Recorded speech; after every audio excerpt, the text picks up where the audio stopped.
We learned yesterday they were planning for about 500 flight cancellations. You can imagine what the impact is. I mean, Air Canada says about 130,000 people fly with this carrier every single day. I want to bring in someone who's directly affected by this now. Christian, who's kind enough to talk to us. We certainly appreciate it. Christian, you were telling me you've been here since last night when you were planning to come catch your flight. So tell us what happened. I arrived from the Bahamas at around 11:45 last night, and I came to find out that they had rebooked my flight. However, it was around the same time that I had landed in Toronto. So I went to try and get that fixed, but they weren't able to help me because all the kiosks were closed.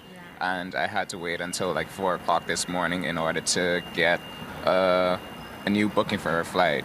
But I have to now stay here until 8:20 tonight to be able to go to my final destination, which is all the way in Japan, because they weren't able to find any direct flights. Your flight was to Japan with Air Canada, but that was canceled. And now what are your options?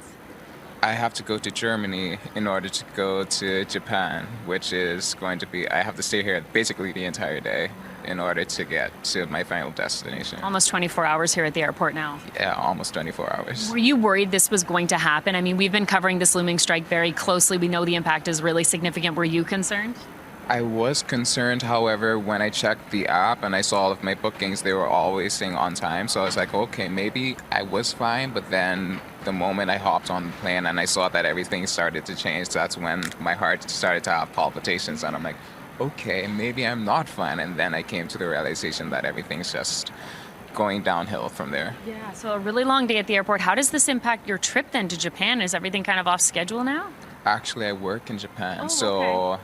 the day that I needed to be there is on Sunday to go back into work. So thankfully, I'll make it in time to be at work. However, I won't have any rest. So like it's really tedious and just like draining mentally and emotionally, not emotionally, physically. Yeah. So yeah. Yeah. Do you think everybody could be doing a better job communicating? I mean, I know you're not alone in this. There are thousands of people who don't know what the plan is for the next little while.